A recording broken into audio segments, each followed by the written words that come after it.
so if I sound a bit nasal, then that's the reason why. And the other thing is, yes, I am speaking English. Sadly, my Polish isn't as good as it used to be, so rather than... No, I can't speak any Polish at all, but that's what I normally say. Just a quick introduction to who I am, in case you've not met me before. The name is Laverik, and back in 2003 I started a blog called RTFM Education, which some of you might know, giving away free guides and stuff like that to do with VMware, and that kind of evolved over time to writing books on VMware technologies and being a VMUG leader, and then travelling around and speaking at events like this. And back in August of last year, I joined the mothership. I joined VMware. I got sucked up into the sky and had part of my brain removed, and then a VMware brain was inserted in my head. And I'm now VMware's senior cloud infrastructure evangelist. Yeah. So the usual joke I make about my American job title is, there aren't any junior evangelists. So there's nobody beneath me that I get to boss around and ask to make me cups of tea and do my expenses for me. So I've not met any junior evangelists yet. So I think senior, they put that in your job title so you get a certain amount of salary. I'm not complaining. And then evangelist, a bit of a scary thing. Our Americans are into the evangelism, you know. I'm a bit nervous about the whole evangelical kind of thing, but the joke I normally make about this is that I ask people, what is an evangelist? You know, what does an evangelist do? And the main role of an evangelist is to look at people, but not in their eyes, just above their eyes, and say that everything that the company does is fantastic and wonderful, and you're meant to just go, oh, praise the Lord, hallelujah, I'm converted to VMware. So the main thing to mention is that this isn't a sales pitch, it's just me, Mike Laverik, doing this presentation. You could have had a guy from VMware who's an SE who speaks Polish, unlike me, talk about our roadmaps and things like that. That's really a waste of your time and my time. It's better if I do something that is entirely me, and it's not like a kind of official VMware kind of pitch or line I'm giving you here. So, fortunately, my boss isn't in the back of the room, because if he was, I'd probably find I was VMware's ex-evangelist for cloud infrastructure. There we are. If you want contact with me, there's my contact details, all that kind of community stuff. No PowerPoint presentation would be replete without a Dilbert cartoon, which is, I've been having this one on for a while. And it's basically, I guess the essence of this joke is this cloud thing has become so abused and misused as a term that you really don't have to know anything about cloud in order to talk about it. You just have to know all the buzzwords, you know, so elastic, on-demand, end-to-end infrastructures in an enterprise, stretch, hybrid, stop me please, buzzword kind of, bingo kind of way. So I'm trying to avoid that if I want to. And I was asked to talk about disaster recovery. That's partly because I wrote a couple of books, one on end-using computing, but I've also written a book on Site Recovery Manager, which I just signed a copy of recently. And I wanted to talk about this topic of DR with you and some thoughts I've been having about DR in the cloud. You know, that's basically what this session is about. Yeah. You'll notice that in my presentation I've got some photos of disasters, things, signs falling off the wall and all manner of things. Where these pictures come from is from a business I used to work in the 90s called CTech. It was a training company based in the UK, and its corporate head office was in the city of Manchester, home of the famous football team that everybody hates, including me. And sadly, in 1996, a terrorist organisation called the IRA, which I'm sure some of you have heard of, detonated a fertiliser bomb in the back of a van at the base of this head office, and it more or less ripped out this location in terms of the centre of Manchester. Fortunately, nobody was killed. The bomb went off in the early hours of a Saturday morning, but there were plenty of injuries. The bomb itself probably took seconds to go off, but the running costs of that one attack still run to this day in terms of rebuild, and they estimate about £1 billion has been spent in the reconstruction costs. Yeah. I don't want to make too much of a claim for this. I actually worked in Birmingham at the time. 1996, I would have been 26. Wow, it feels such a long time ago. And my job was mainly to handle the telephone system to make sure that telephone calls that would have gone to Manchester got redirected to Birmingham and picked up by a sales representative in Birmingham.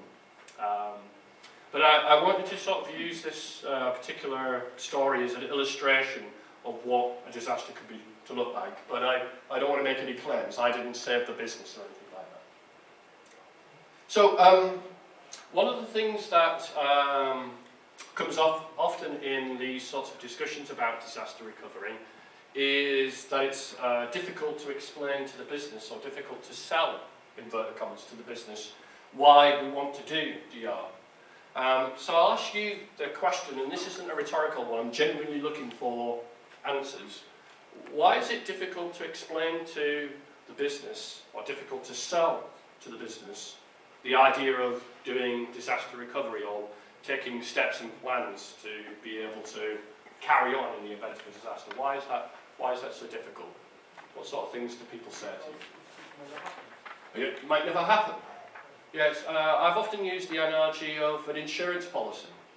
You know your insurance policy on your house and your car, the premiums you pay, it's a waste of money, isn't it?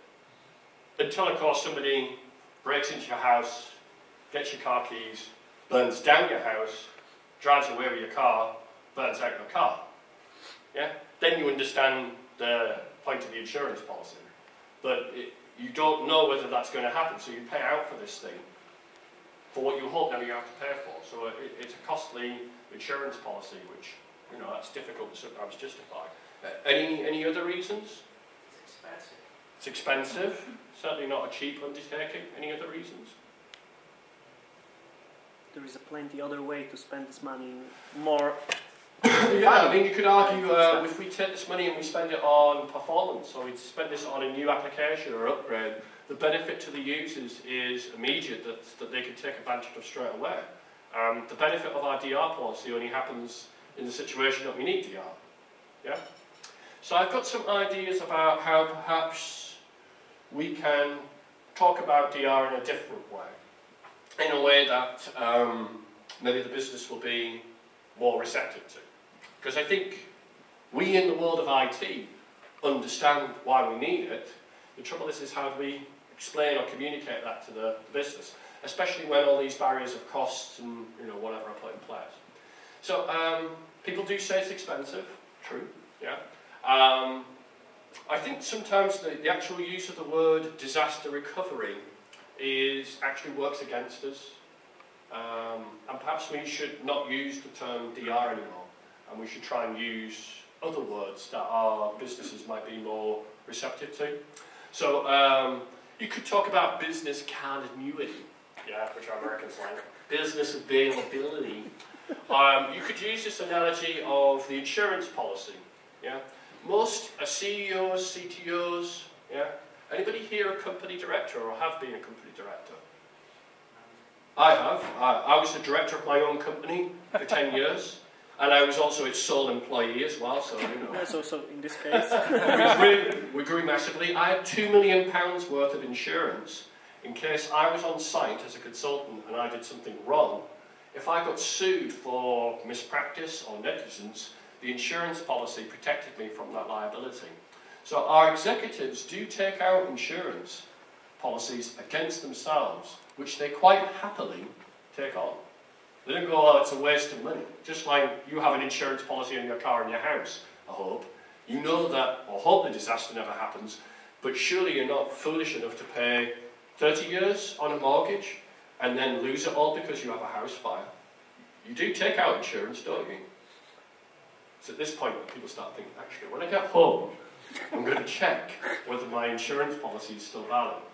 I heard, here's an anecdote, there was a TV programme in the UK where people take old houses and they do them up and they make them livable again. Very often they get these old houses very cheaply. At the end of the process, they're worth a lot of money. Yeah? Well, this particular couple were doing exactly the same thing, but to a house that they'd already bought. They'd bought it, not insured it, they'd had a fire which had decimated the property. It worked out cheaper to take out another mortgage to fix the property than it was just to walk away because they didn't have any insurance. So they'd paid mortgage twice on the same house. Yeah, so if you think your mortgage on your home is onerous, think about having that twice because you didn't have an insurance policy. Yeah? After I saw this TV program, I literally went into that box of papers just to check that my insurance policy was still valid. So my point here is, if your business executives take out insurance to protect their personal liabilities, why aren't they doing the same with the businesses that they represent? Yeah. So we do understand the value of insurance, otherwise there wouldn't be an insurance industry. Maybe that's another way of talking about it. Remind them of their legal responsibilities. There's another thing I would say about this which is a bit mean and it's a bit cruel as well. Yeah? And this will probably resonate more for people who work for private businesses rather than people who work for the government or for government organisations. Yeah? Rather than seeing DR as an investment against a protection of a potential disaster, why not view a disaster as a business opportunity? Yeah? Because if a disaster happens and there's two businesses who compete against each other, one is able to provide service to customers and one isn't. Yeah? Maybe there is an investment there in having some sort of disaster recovery. So when the disaster does happen, not if, does happen, you can take commercial advantage of the fact that your competitors aren't able to service customer need. It's not a very pleasant, nice thing to say, because when a disaster does strike, you should be worried about families and children and your loved ones and your colleagues. The last thing you should be thinking of, is can we make loads of money out of this? But between you and me, the people who run these organisations, these businesses, what they have in mind is their shareholders and the investors. Yeah? What they care about is profit. Yeah? And, if you don't like this, then perhaps you should not switch on your TV ever again and watch any news, because it's all about the money that people can make. Yeah? Maybe that would be more resonant with your businesses, to see the investment in DR as an investment that would lead to a business opportunity in the future, rather than a sinkhole where you just throw cash down a hole, like the insurance policy, never ever getting any benefit back from it. It's not a very pleasant thing to think of, but I wonder whether some of the business managers I've worked with, who were very ruthless, would go, that's not a very nice thing to say, Mike, but actually he's got a point. Yeah.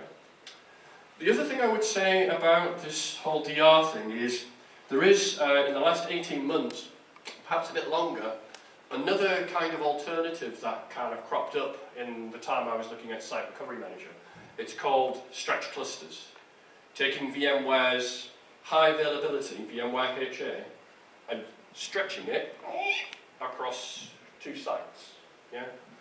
I think VMware probably has less than 150 or 200 customers actually doing that worldwide. But what I thought was really, really interesting about it is how we as a community and we as businesses went, oh, isn't that sexy? Oh, isn't that great? I can move a VM from one site to another. Yeah? If the site dies, the VMs get automatically restarted somewhere else. Yeah? The level of engineering required to make stretch clusters work is very, very high. Yeah? You need stretch VLANs, layer 2 networking across two sites.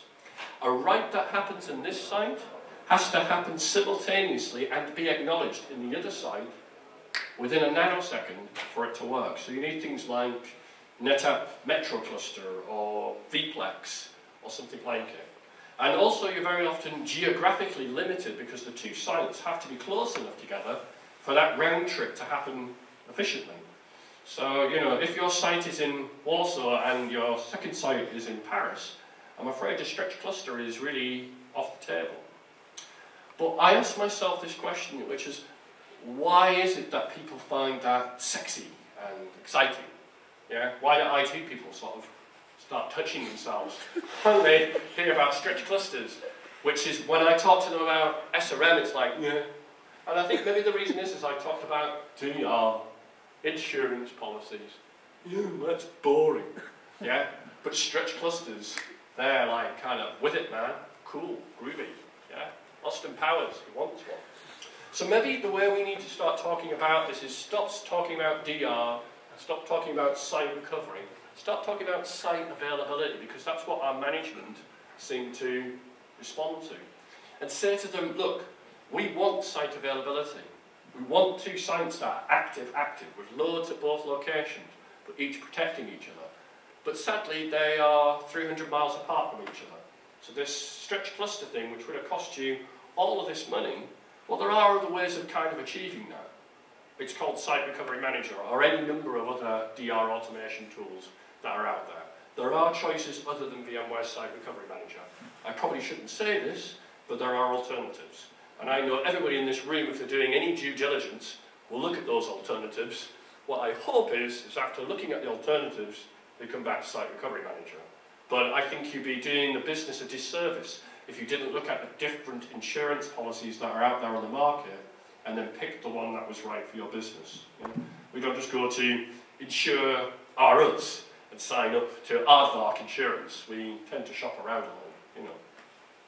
So the other thing I think that might be helpful, for your managers at least, is to try and see this site availability as being on a continuum. Yeah? And that continuum offers more availability, but it also comes at an increased cost as well. So at one end of the availability spectrum, you're protecting an individual ESX host with VMware HA. Maybe you could say VMware fault tolerance could be added into there, but I think the scalability of it probably doesn't go that far. Backup is still an important part of data availability. Things like SRM, yeah, because it's not automatic. Next level, HA clusters, if we can meet the hardware requirements. Next level up, maybe inside the operating system, a service that protects the services in it. So there will be people here who need, if a service dies, it needs restarting within 30 seconds. None of these other tools will really produce that service turnaround time. Yeah? So you may have to go all the way up into the guest operating system, which is a place where currently VMware doesn't really do that much. You know. Yes, we monitor VMs.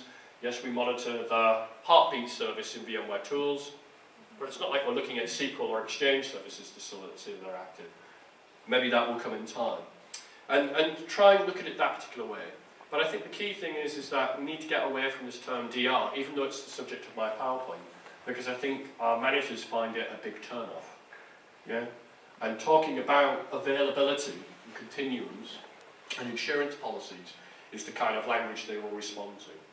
I got all these ideas from the UK user group. I was sat around a table of people, including Scott Lowe, who I'm sure you've all heard of. He's more famous than me.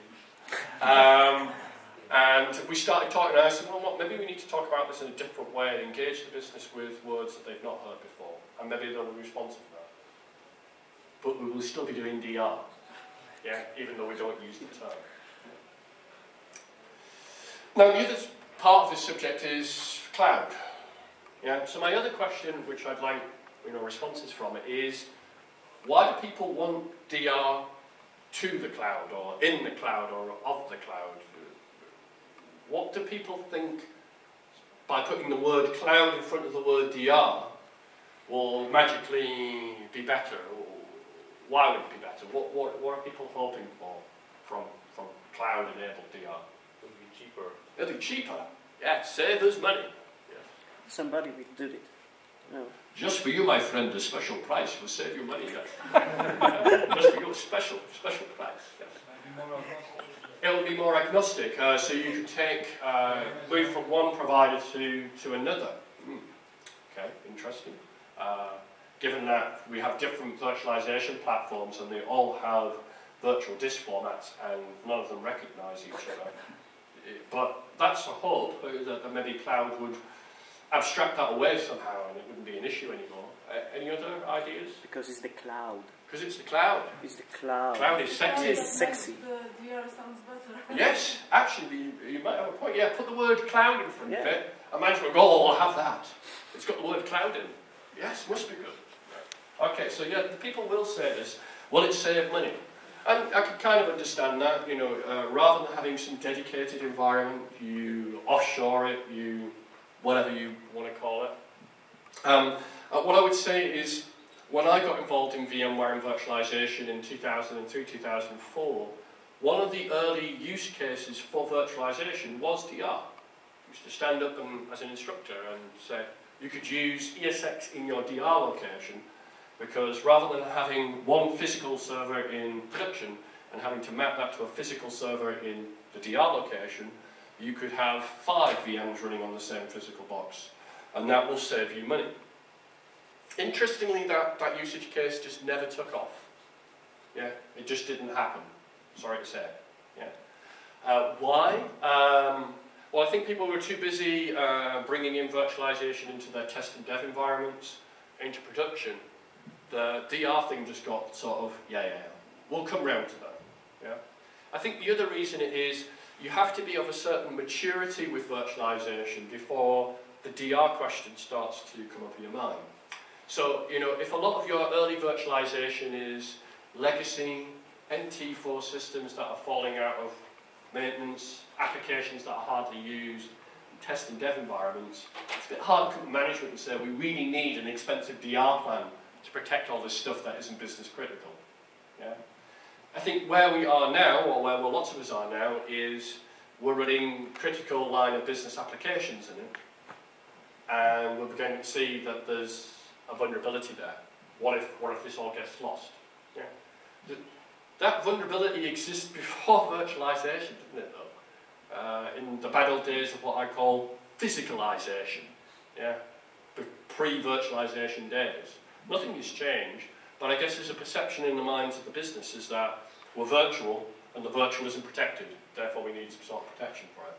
But we're still talking about essentially the same applications, they just run somewhere else now. As far as I can see, in most of the real world scenarios I've been, nobody does dedicated DR locations because it's just too expensive.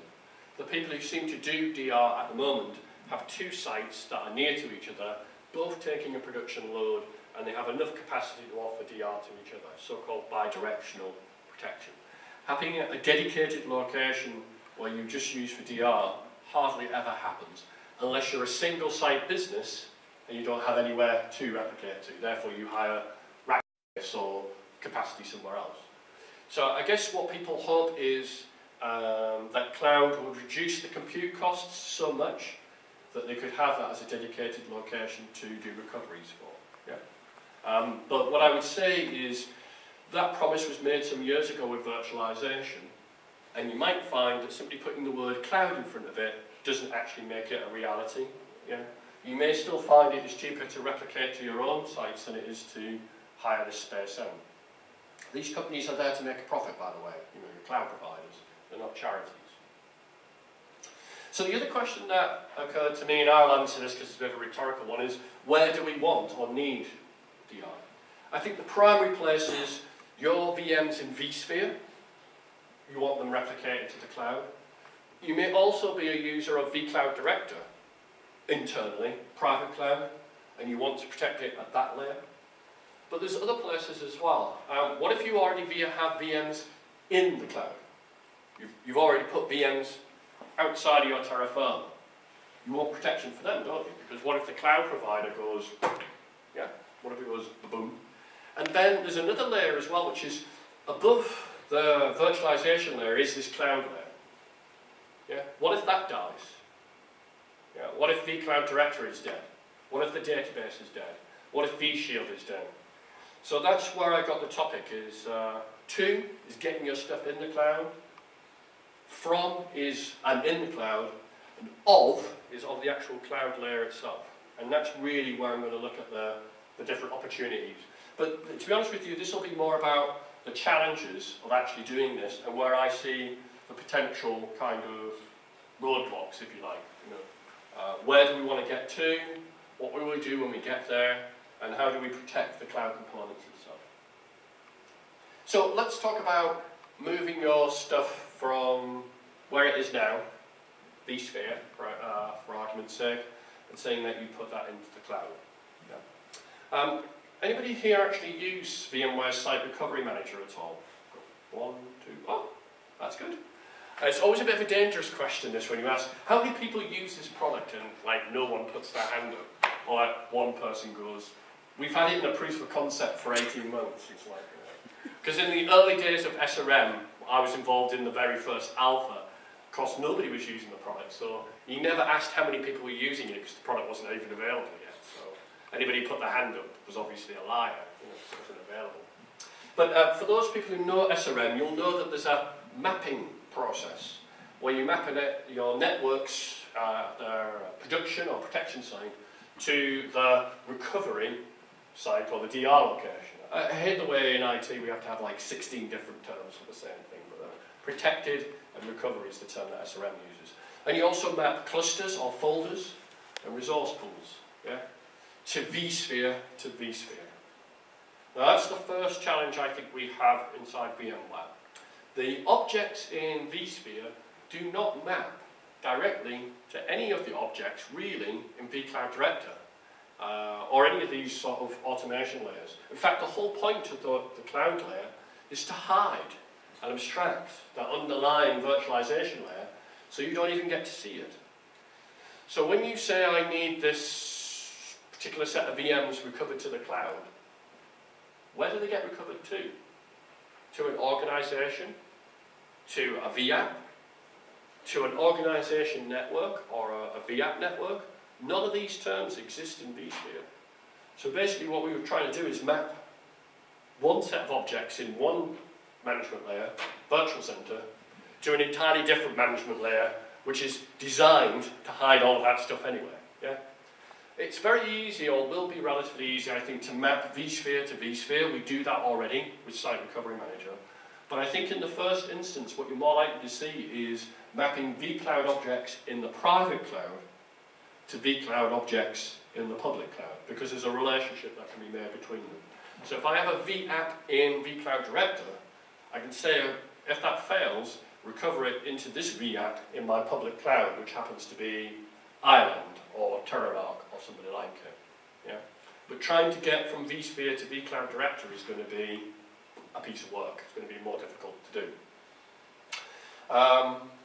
The other thing I would say about SRM and this whole cloud thing is, one thing that service providers ask me all the time about SRM is it designed for multi-tenancy?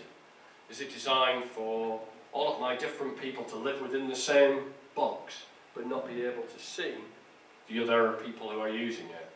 And the answer to that question, I think, with SRM is yes, you can, to a degree.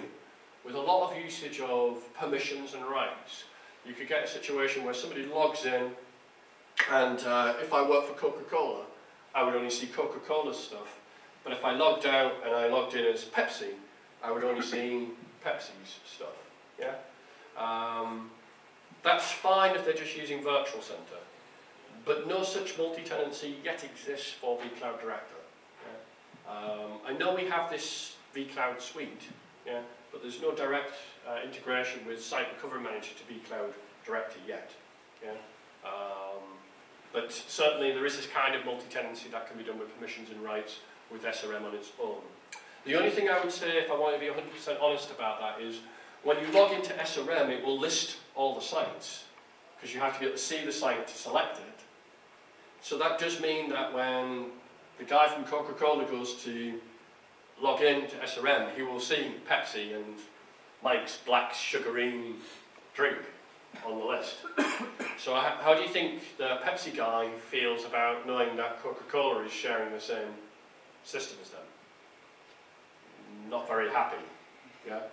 Which is kind of weird, isn't it? Because the whole point of cloud is, I'm a tenant in the cloud, I shouldn't care who the other tenants are, should I? But they do, in this kind of weird kind of contradictory kind of way.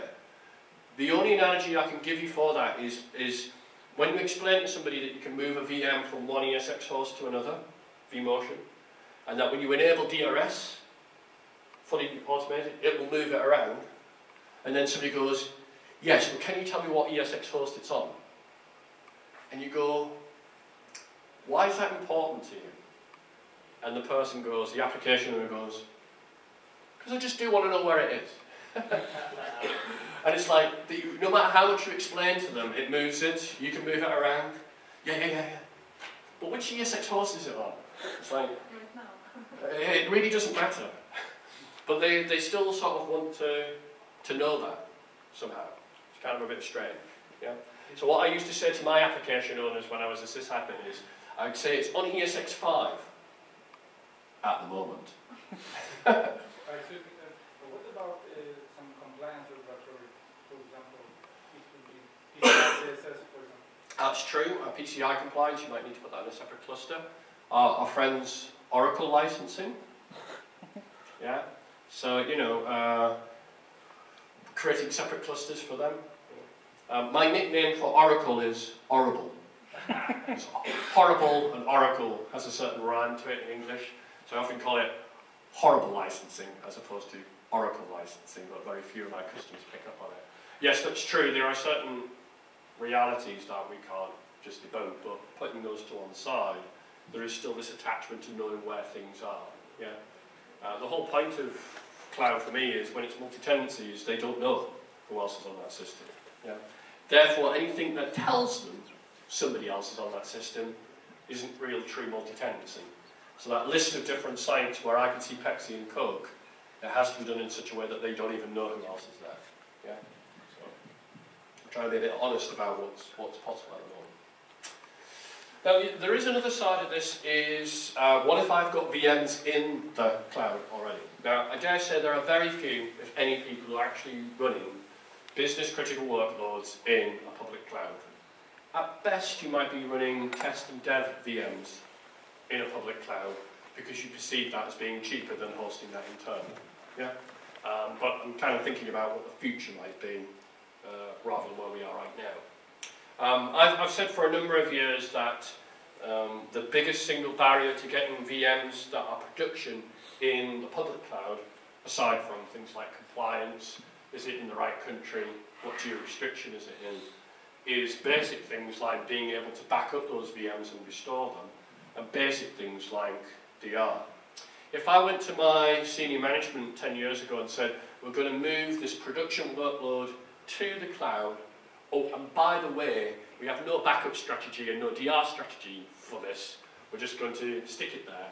How many managers do you think will go, yes, Mike, and sign off the approval for it? 0. Yeah? So it's definitely something that needs to be done. Yeah? And I think this is probably why companies like Amazon and others, although they're able to demonstrate very low compute costs, have not really made any attrition in the enterprise market for enterprise applications. So currently, Amazon EC2 offers a 95% uptime SLA, which translates to 14 days of continuous outage in a single region without any compensation if you experience that. Yeah? For most of us, 14 days of something not being available is catastrophic. Yeah? So therefore, Amazon obviously gets a lot of developers and others, people using their platform, but you don't tend to find many enterprise apps in there. You do often find startups are in these sorts of public clouds. That's because they want to avoid the CapEx costs associated with building their own data center or server rooms and acquiring kit. They say, our chums in Silicon Valley in their sneakers and t-shirts, hey, let's all put it in the cloud. Which is fine, I have no problem with that. Just make sure that you don't have a major outage in a public cloud the day before you IPO. Yeah, or the day before the second round of your VE capital investment is about to be inked. Yeah? Alright, okay, so this fledgling web service that has 3 million subscribers has just experienced 72 hours of availability. Do you mind investing a second round of finance into the company is not going to be very reassuring for the investors. Or if I was going to buy shares, the fact that they've had a 72-hour kind of outage doesn't reassure me with an awful lot of confidence. So I think sometimes those particular startups have a very narrow point of view. Yeah, we're just a couple of guys in a loft somewhere writing this website, which has become really popular, and we're hoping to make a chunk of change out of it, but let's put zero investment into its availability. Not a very wise idea. You could argue that a modern web-based application should be so scaled out, so distributed, that if you had a major failure in a public cloud, it would carry on running. But that hasn't appeared to be the case in some of these new startups. So there are some hands-up sort of honesty bits here that SRM does not yet integrate with vCloud Director. Our own VMware data protection, our own backup does not yet integrate with vCloud Director. So you know that's an engineering effort that needs to be done on our side. But I also think there are some political challenges or some kind of challenges that we face in terms of doing this. So in the world of vCloud Director, you have the provider who provides the physical infrastructure and then divides that and segments that into pools of resources. And then you have subscribers or tenants who then consume those resources. So it's provider, subscriber, service provider, tenant kind of relationship.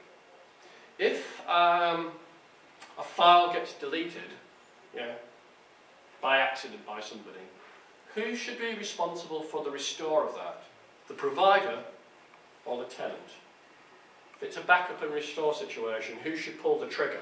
Who should decide, how that gets restored? What would scale and what would be a meaningful way of doing backup to the cloud? The tenant. Self-service is the buzzword that you would use. I forgot that buzzword. Elastic, on-demand, self-service, catalog service. Put the old buzzwords in. Yeah, because that would be like every person who has something that's deleted has to go back to a single guide to get it restored and scale. Do we feel the same way about disasters? So if a disaster occurs, should it be the tenant who does the failover, or should it be the provider? There is no right answer here, by the way, so don't feel, I don't say anything in case mine goes, what's wrong? I'm just interested in what your opinion is. I think you're the provider. Provider, could I ask what made you say that? Because the whole area, the infrastructure, the provider owns the infrastructure. How the provider will know that file is deleted from a particular VM? They're not aware of that. Do they have enough intelligence of the applications to make that sort of decision? First of all, we have to define disaster. We have a new bug and we don't have any data center, so it's the provider role to disaster recovery. Because they only know how much their facility is affected by that disaster. See, it's more complicated, isn't it, than we perhaps pitch. I want the art of the cloud. And I go, whoa, horsey, whoa. Who should even control that? So, for example, let's say you're doing tests. One of the big selling points of Site Recovery Manager is the ability to test your recovery plan during production hours without affecting users. Yeah, it's the big selling point. Because in the bad old days, you'd have to take a Friday and Monday, maybe a holiday period, and the weekend, and call everybody in and pay them overtime to practice DR because you couldn't do it while end users were around. And you'd have to hope that at the end of that test, you'd manage to put everything back in place by the time end users came back, such that it wasn't broken. God forbid if your own tests introduce such a disaster that you had to actually do the DR for. Who'd want to go back to their management and go, well, you never guess what happened. So the big selling point is being able to do those tests during production hours. But would we, as providers, if you were the cloud provider, want all of your potential tenants all doing tests simultaneously? What about the performance impact of that? Do you even have enough resources to cope with all of those simultaneous tests? Or would you prefer that customers would say, we're going to do our test this quarter and we'd like to book this particular period in time in which to do our tests, and then you would schedule that as an event so it wouldn't conflict with other tenants? I think you know, the big kind of future scary evangelist who looks into the distance would say everything should be self-service. You know, multi-tenant, you do it whenever you want to. You don't have to come to me. But I don't think we're quite there yet. Yeah? And the other thing I think these providers will have to do is make sure you don't have too many customers all located in one place. You're going to have to distribute them a little bit. Yeah?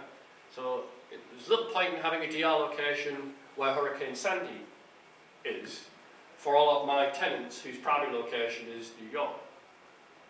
Yeah? So everybody is affected by the disaster simultaneously, and everybody needs to do their DR simultaneously. Having their DR locations and where their production environments are kind of diffusely distributed means when the disaster does happen, it's only a tiny minority of tenants who need to have that recovery happen rather than everybody. Yeah? I hope cloud service providers think this way, but there's no guarantee that they will. Yeah?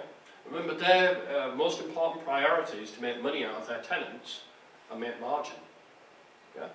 So how do we know that they're doing this kind of preparation and planning and thinking up front? Okay. I think there are other challenges as well, go a bit more technical. The challenge of storage. Yeah? I think there's a kind of inherent contradiction in the demands of Site Recovery Manager and the demands of conventional DR and the demands of cloud. And I must admit, over the last 6 or 7 months of being with VMware and learning more about vCloud Director, I've felt conflicted. Because part of my brain is thinking Site Recovery Manager and View, which is the products I was really into before I joined VMware. And then I've got this other part of my brain, which is the cloud part of my brain, and very often they sort of fight with each other. It's a bit like having a split personality.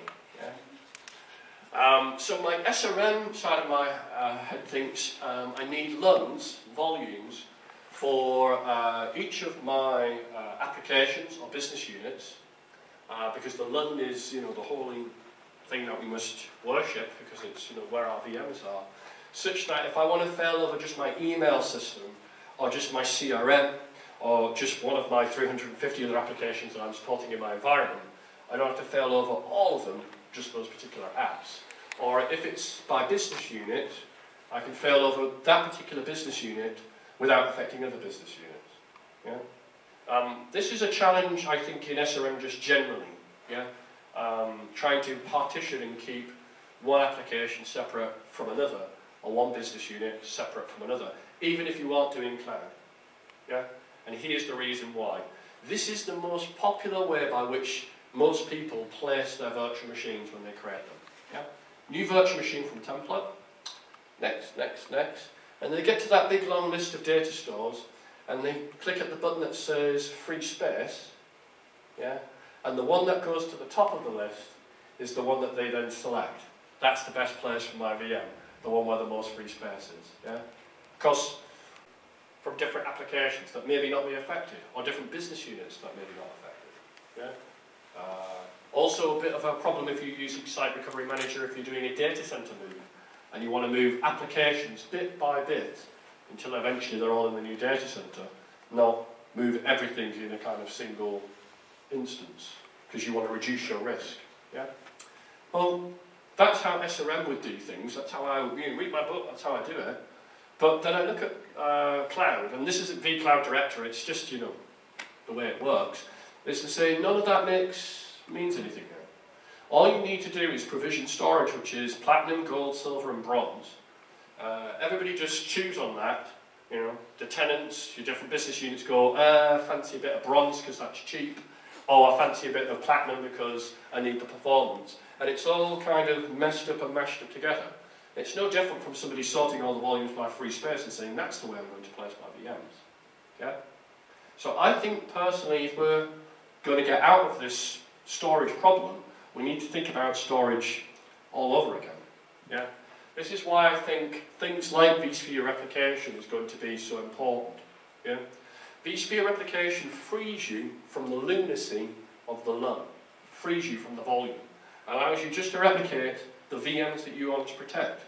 So even if you had 10 different business units or 10 different applications all stored on Platinum, you could pick out the VMs you really want to protect with our software.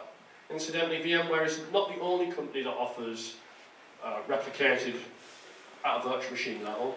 So if you're doing the due diligence on this, again, look at what you have available in your insurance policies. It's not just VMware that's offering this. But I would remind you that vSphere replication is built in now, part of the vSphere platform. It's given away for free. Yeah. Although I'm not saying that vSphere itself is free. Yeah? There's no such thing as a free lunch, as we all know. The other thing I think is going to be important is this thing called vVols. Who's heard of vVols? Yeah? It's the same principle really, but done by the array vendor. What happens is you have one big volume, but inside that, every virtual machine gets its own virtual volume. So it thinks it's sitting on a LUN of its own, or a volume of its own. And that means at the array vendor level, you could say that particular VM is replicated every 5 minutes, whereas another VM in the same volume is replicated not at all, or once an hour. So, you know, we're doing something that's at the software level where we don't care who the storage vendor is. You can use vSphere replication from local to iSCSI, iSCSI, NFS, which is so high in the stack, the underlying storage layer doesn't matter. Or alternatively, if you must use array-based replication because you believe it's more performant, suits your needs, vVols I think is the way out of this particular problem. Yeah? And then maybe we'll be able to have our cake and eat it. We'll be able to have a simple storage system which is levels of performance, levels of capacity, but still being able to only fail over this particular tenant's VMs rather than others. Now, we're not there yet. We're kind of there. We've got vSphere replication, but vVols is yet to be released. So I don't want to over-egg this too much. You know, VMware has a reputation for not promising or talking about technologies that are in the future. You know, we tend to leave that to our competitors who spend 3 years talking about a product that's yet to be released. Yeah, I won't mention any names. Yeah, I'm not here to badmouth anybody, but we like to focus on what's on the truck rather than talking too much about what's coming. Now, let's say you're already in the cloud. You've got your own private cloud, or you're even using a public cloud vendor like Strategen or Island. That in itself is a layer that allows you to get to your stuff. So the day, because of a disaster, you crank up a web page and you cannot log into vCloud Director, is the day you can't manage any of your VMs. You know, if your DR plan requires you to be able to log into vCloud Director to start the DR plan, and you can't even log into it, then it's kind of game over already, isn't it?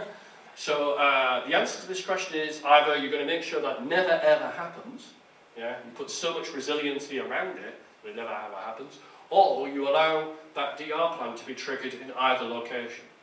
So it can either be triggered in the cloud layer, or it can be triggered in the virtualization layer if that is not available. You know. I know we had a number of people put their hands up saying that they use Site Recovery Manager, but how many of those people have a DR plan for SRM? What would you do if SRM didn't work? Yeah? It might sound a bit strange for a VMware guy to suggest such a thing, but I think that's the way we should think. What if SRM didn't work? The important thing, the thing to hold on to on your life raft is replication. At least the VMs are copied somewhere else where the disaster isn't. As long as that has happened, you've got the basis of a recovery. If SRM isn't available, what you've lost is a whole truckload of automation, and you're going to have to do all of those tasks manually, but the key thing is that the replication works. So when you're bobbing along in your life raft after the disaster has occurred, that's really the thing you've got to hold on, that we're replicated somewhere else. But I think that's the way we should think about it. Think about what's required to even allow the DR thing to actually happen in the first place. That's why my book, the last chapter, talks about how to do DR without SRM. How to use things like Power CLI and scripting tools to essentially automate what SRM should have automated, but it didn't work for you. Yeah? I believe in Plan B, and C, and D, and E. Yeah? Although I don't have 5 insurance policies on my one car, that would be a bit silly. So in terms of vCloud Director, what are you talking about? Well, vCloud Director has a number of cells. I don't know why we use this term cells. Any other sane organisation would call them servers. Yeah? Multiple servers, yeah, in one vCloud instance. And you could put a load balancer in front of them, yeah, like you would any web service. And that means those cells could actually reside in different locations. Yeah? The load balancer should be able to detect the outage of that service and not direct people to a system which is dead, and hopefully direct them to a system which is now alive. The other thing I would say is vCloud Director does have a backend database, Oracle or SQL, if I remember rightly. Yeah, so if the database is dead, what does it matter that the web portal is there? You know, there isn't any data for it to retrieve.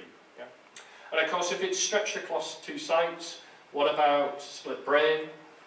What network resiliency is there when the cloud layer is stretched across 2 sites? So really, what you end up talking about is network redundancy for something like this. Multiple pipes from different vendors, that kind of thing. Backing up the database, obviously. And then you have also this thing called the VCNS, or vShield as it was once called, manager, which controls all the firewalls, vShield edge gateways that are created in that process as well. It has a database. Yeah? So don't just think about the VMs, think about the things that allow you to do the recovery in the first place and what protection is there. Yeah? Ideally, your public cloud vendor who's offering you as a DR service is thinking this way, but it might be a good idea to ask them, if you're buying a DR service from them, what kind of facilities have they got? Yeah? In my short experience, you will find a big variability in the quality of a lot of public cloud environments, even if they're based on vSphere and vCloud Director. Yeah? At the end of the day, you find a service provider, you talk to them, but what kind of research do you do to find out whether they are good for their word? Yeah? Have you worked with them before? What kind of due diligence do you do around that? Yeah.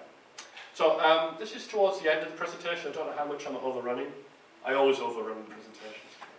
Talk too much. And so it won't surprise you that I've been identifying places where there is a disconnect, where things don't integrate. So hopefully these slides, which come from a roadmap, won't be a bit of a surprise to you, because if you can see things don't integrate, guess what VMware is going to do? We're going to do the engineering so we get the integration.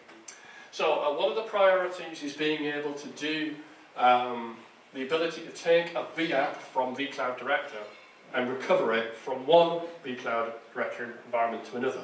So the first thing I think we're going to do is focus on mapping vCloud Director objects to public cloud vendors, because that's the easiest and fastest thing that we can do straight away. Yeah? Hopefully what will come with that is a bit of multi-tenancy as well, such that when you log in, you can only see your VMs and your vApps. Heck, vCloud Director already does this, so there won't be any of this can Pepsi see Coke, which is what we currently have with the vSphere kind of implementation of SRM. We want to enable vCloud Director to support multi-tenancy in a proper way, and I think part of that will be putting hooks into SRM. The other thing I think that we'll get from vCloud Director and SRM integration is, to a greater or lesser degree, solving the IP problem. Yeah? 60% of VMware customers who use SRM, when the VMs get recovered to the other site, they have to change the IP address of the VM. Who does re-IP here when they use SRM? Are you using re-IP at all? Currently, the only way out of this with SRM is to use stretched VLANs, such that when the VM comes up at the site, it thinks it's on the same network, or put them behind a network address translator, so they come up with their own IP address. They think their default gateway is the Cisco router, but actually their default gateway is a NAT on the same IP address, which then translates their IP addresses to the outside world. Of course, you need quite a good NAT if there's a lot of IP traffic going through that, because it's an extra payload of the NAT. But we have that functionality already in vCloud Director. It's called network fencing. Such as you can take a bunch of VMs, stick that in the catalogue, deploy it to other environments, and it will also deploy a vShield edge gateway relative to that vApp without having to re-IP the VMs at all, without you having to do any mucking around with your router tables or re-IPing. Because the worst thing you can do to most multi-tier enterprise applications is change their IP addresses, isn't it? Because they worked fine over here, you change the IP over here and suddenly the application doesn't work anymore. The reason being is a lot of developers still think it's a good idea to hard-code an IP address to a text file, yeah? Or to high-key local machine, or current user. And me and you as infrastructure people just go, like, why are these people still writing programs as if they're in 1983? You know, so-called applications, yeah, that, you know, just changing a little attribute means they all fall apart. Nobody wants to re-IP these things, but sometimes you're forced to. And I think maybe this utilisation of vCloud Director and its ability to act as a firewall, network fencing, will be a way out of that. There will be other things like VXLAN and things like it, but in the immediate short term, I think this is probably going to be more accessible. The other thing that you should expect us to do long term with SRM, I think, is more policy-based approaches to DR. So what I'm going to do is describe what its life is like now for most SRM administrators. You have some LUNs that are replicated. You create some protection groups that say that that's where my VMs are. This then creates objects in Virtual Center at the DR location, and then you can start saying which one should power up at particular times. Great. Yeah.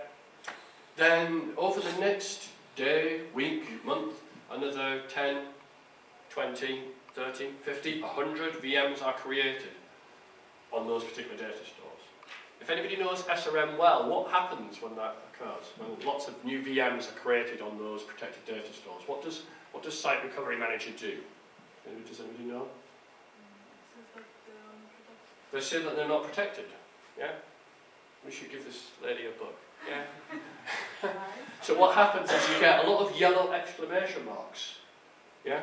Because it's up to the SRM administrator to look at those new VMs and go, should they be protected? And whereabouts in the recovery plan should they reside? Yeah? Has my application owner created a new VM and then just sorted the data stores by the ones that have the most free space on, when they should have actually put it on a development run that isn't replicated at all? It could be a false positive, not needing protection at all. Yeah?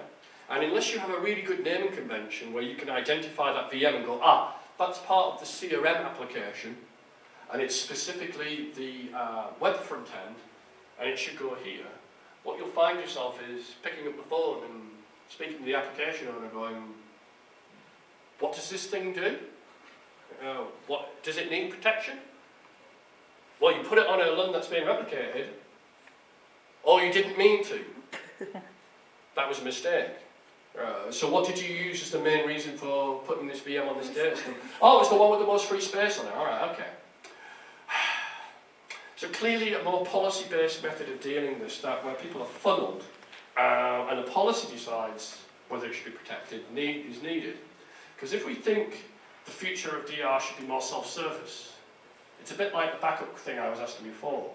If I have tenants, hundreds of them, creating thousands of VMs in a month, and they have to come to me, and I have to ask them, does this VM need protecting? Where should it be in the recovery plan? That's just not going to scale. Yeah? So, you know, I'm not saying we're there yet, but these are the things that we should be thinking about, both as a company, but also as users. More automated method of picking up those VMs by policy.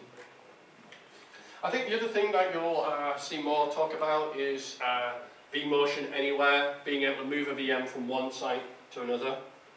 Believe it or not, you can do this already. Companies like Riverbed and F5, the big sort of IP accelerators, can already do a vMotion and a storage vMotion simultaneously with a VM somewhere else, even while it's running. Yeah? I think what we would like to do as VMware is offer that to customers without you having to have specialist hardware, yeah, from a vendor to achieve that. After all, it's the software-defined data center that we're trying to create here, not the hardware-defined one that we currently have. I've always been a bit skeptical about this vMotion thing for DR. If I am in Florida and I can see the hurricane is smashing through Cuba, then maybe I do engage my DR plan way before it comes through, and maybe it is nice to be able to do that without powering off the VM. But there are disasters that do occur where there is no prior notification. For example, the IRA did not ring up my old company, CTEC, and say, you know, Mike, we're thinking about detonating a bomb at the base of your building, and you might want to clear out and engage. It just doesn't work that way, does it? So if we're really talking about disaster, the whole point of it is that it's not foreseen. So I think, this is nice to have, but in terms of DR, how much cost will it require in terms of bandwidth? between the sites. Is that accessible to everyone, or is it a thing that only a certain niche customers can have, like a stretch cluster maybe? I'm more interested in technologies that can be given to everyone, because then people will use it. If it remains a niche thing, it'll stay niche if the hardware requirements are too high. And of course, we also want to fix the IP problem. I think, in a way, VXLAN is an example of that. One of the popular misunderstandings of VXLAN is people think it is a competitor to Cisco's ability to stretch VLANs across two sites. If you read the support documents around VXLAN, currently VXLAN is only supported within a site. Yeah, so I don't want to make exaggerated claims for VXLAN. The support says VXLAN works within a site, but no prizes for guessing where we might want to take that. But really what we're talking about is a kind of sophisticated network overlay, where the VLANs do exist, but we overlay on top of that another virtual kind of LAN to give the appearance of a single site when actually there's two sites. Yeah? But done in software, again, not needing special hardware to do that. So the question, last slide really, is, are we nearly there now? And I don't know whether this translates, but if you've ever been driving in a car and you're going somewhere and you've got the kids in the back, usually after about 5 minutes of the drive, one of them wants to go to the toilet and the other one wants to know, are we there yet? What they don't realise is that it's a 5-hour journey. So as a parent, we have to say, just a little bit, just a bit further, and we'll be there. So obviously the cloud suite is a start. I think for the last, since I was using VMware products, it was always individual point releases, point products. Yeah, applications which addressed a single issue, as opposed to saying, well, all these products should fit together and work together. Yeah.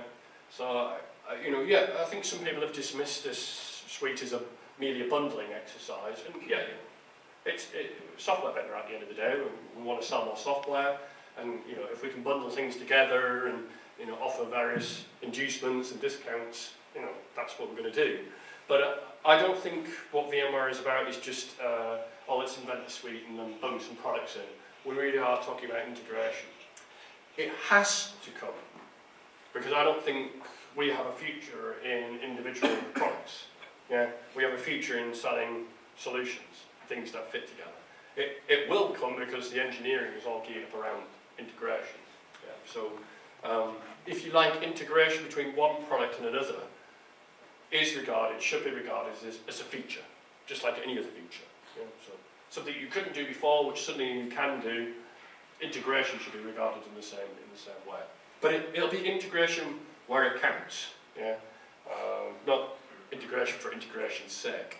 Yeah, it has to be a benefit for the customer at the end of the day.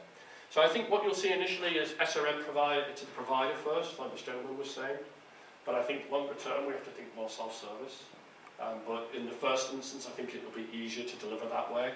vCloud to vCloud mappings, service provider controlling the resources, tenant to customer asking for protection. But as time goes on, I think a more self-service model is going to be needed. I think we also need to offer backup to the vApp as well. So people can right-click their VMs and back them up, right-click their VMs and restore them on a file level. And I think fundamentally what the service providers want is a service that they can sell. Because we won't get cloud to DR unless the service providers think there's something in it for them.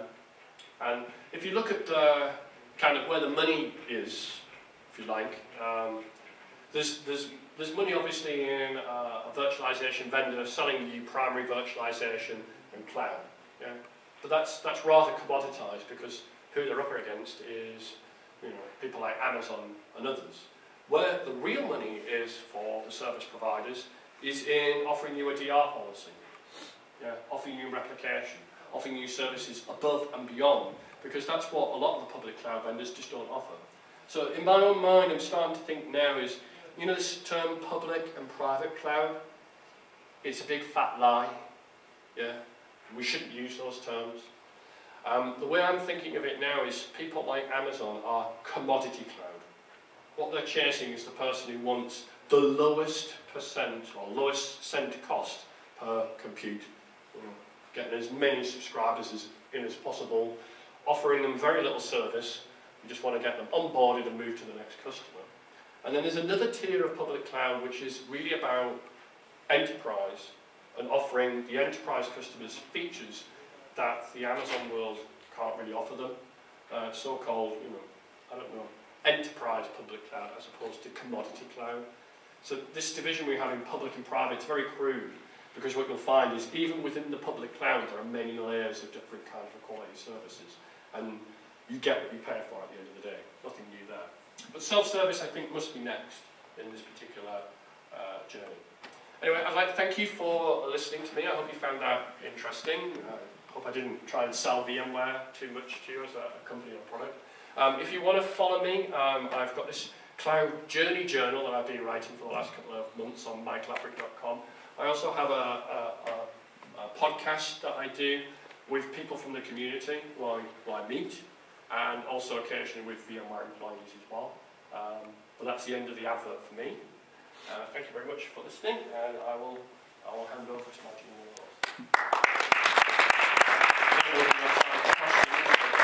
If anybody wants to ask me a question, just grab me and come up and speak to me.